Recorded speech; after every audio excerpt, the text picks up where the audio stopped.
अस्सलाम वालेकुम क्लास, कैसे हैं आप लोग। अच्छा जी, हमारा चैप्टर नंबर 2 स्टार्ट था फार्मास्यूटिक्स का। आज हमारा इस चैप्टर का लास्ट लेक्चर है। सो मैंने सोचा पहले आपको लास्ट लेक्चर देने से पहले सारे चैप्टर का एक ओवरव्यू हो जाए ताकि आप लोगों को याद रहे। इसमें हमने सबसे पहले जो वर्ड पढ़ा था ना चैप्टर 2 में, वो टॉपिक का नाम था ड्रग।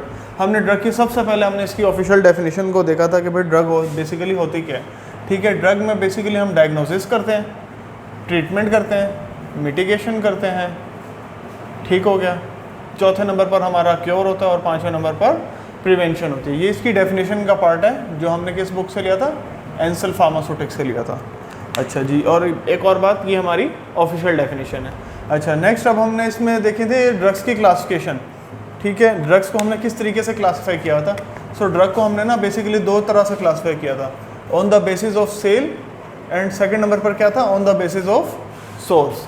अच्छा, on the basis of sale में क्या था हमारे पास, OTC यानी कि ओवर द काउंटर।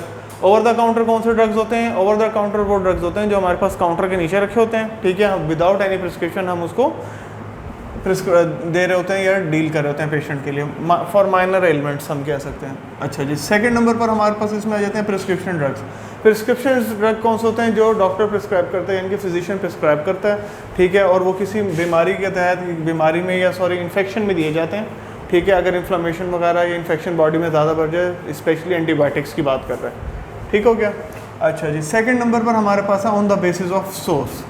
देखें, अब जब भी हम ड्रग को की बात कर रहे हैं ना, हमने देखो मार्केट में सेल तो कर दी, लेकिन आखिर हमारे पास वो कहाँ से आई, हमने उसका सोर्स भी तो देखना है ना, हमारे पास वो किस तरीके से आई, किसके थ्रू आई। सोर्स में हम सबसे पहले देखेंगे नेचुरल सोर्स। ठीक है, सबसे पहले हमारे पास नेचुरल सोर्स। ठीक है, हमने क्रूड ड्रग्स के बारे में पढ़ा था फार्माकोग्नोसी में, जितने भी नेचुरल सोर्स से ड्रग्स आते हैं उनको हम सारों को, क्रूड ड्रग्स को, इसको नेचुरल सोर्स में लाते हैं। अच्छा, उसके अलावा हमारे पास है सिंथेटिक। सिंथेटिक का मतलब ये जो पाउडर फॉर्म में रॉ मटेरियल हमारे पास केमिकल्स वगैरह होते हैं, उसकी बात कर रहे हैं, वो हमारे पास टोटली क्या है, सिंथेटिक सोर्स है। अच्छा, थर्ड नंबर पर है सेमी सिंथेटिक, यानी कि नेचुरल और सिंथेटिक, इन दोनों का जो कम्बिनेशन है ना, उसको हम क्या कहेंगे, सेमी सिंथेटिक कहेंगे। ठीक हो गया।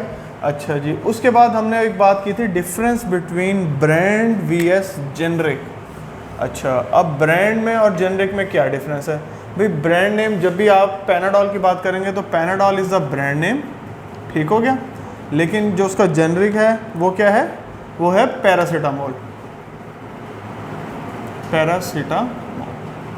सो ये हमारे पास दो चीज़ें हो जाएंगी, Panadol is a brand name and generic में क्या है, पैरासीटामोल।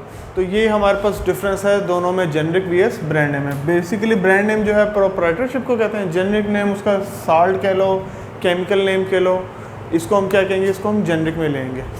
अच्छा जी। अच्छा, आज जो हमने डिस्कस करना है वो इसमें हमारे पास लास्ट टॉपिक है chemical name. Basically chemical name क्या होता है, द प्रेजेंस ऑफ एटम और molecule and their interrelationship, यानी कि उसके अंदर जो एटम्स और मॉलिक्यूल्स होते हैं ना, उनका आपस में इंटर रिलेशनशिप होता है। अच्छा, मैं आप लोगों को एक और थोड़ा सा बताता चलूँ, अगर आप लोग कोई भी मेडिसिन वगैरह लेते हैं, उसके अंदर एक लीफलेट निकलता है, पर्ची सी होती है, जिसको हम निकालते हैं, मोस्टली तौर पर पढ़ते नहीं हैं और हम उसको डिस्कार्ड कर देते हैं। अगर आप उसको थोड़ा सा ओपन करके देखें ना, तो उसमें आपको मेडिसिन के कॉन्ट्राइंडिकेशंस, मेडिसिन के यूज़, इसके अलावा उसके डोजेज वगैरह, केमिकल स्ट्रक्चर, ये सारी चीज़ें उसके अंदर बताई हुई होती हैं, और इवन के फर्दर डोजेज और वार्निंग्स, ये भी उसमें एडवर्स ADRs भी बताए हुए होते हैं। ये सारी चीज़ें उसके अंदर होते हैं। तो बेसिकली ये क्या होते हैं, इसमें ना हमें उसका केमिकल स्ट्रक्चर और मॉलिक्यूल्स पता चलते हैं, क्योंकि ये जितनी भी हैं बायोफार्मास्यूटिक्स, बेसिकली ये बायोकेमिस्ट्री से हमारी तरफ आई हैं, यानी कि इसमें हमारे पास सारी केमिस्ट्री इन्वॉल्व है। तो जो इसका केमिकल है, केमिकल नेम का मतलब ही यही है कि उसके अंदर एटम्स की और मॉलिक्यूल्स की और उनका आपस में इंटर रिलेशनशिप, यानी कि उनका आपस में क्या ताल्लुक हो सकता है। ठीक हो गया। इसको ज़रा हम थोड़ा सा साथ साथ बुक से भी देख लेते हैं। These are the chemical name that are given to the drug on the basis of different atoms or molecules and their interrelationship. उसके अलावा the name reveals of the compound and their molecular structure. तो basically हम क्या discuss करें, उसका molecular structure के बारे में डिस्कस करें। अच्छा, अब एक और आगे आ गया, बल्कि फार्मूला ही आ गया, एसिटाइल सैलिसिलिक एसिड। अब इसमें एसिटाइल ग्रुप भी है और सैलिसिलिक एसिड भी है, यानी कि इसके अंदर दो चीज़ें आ रही हैं, एसिटाइल अलग है और सैलिसिलिक एसिड अलग है, यानी कि इन दोनों का आपस में इंटर रिलेशनशिप है। ठीक हो गया। तो ये बेसिकली क्या है, ये हमारे पास एस्पिरिन है। एक और एग्जांपल भी दी हुई है, एसिटाइल अमाइनोफिलोर।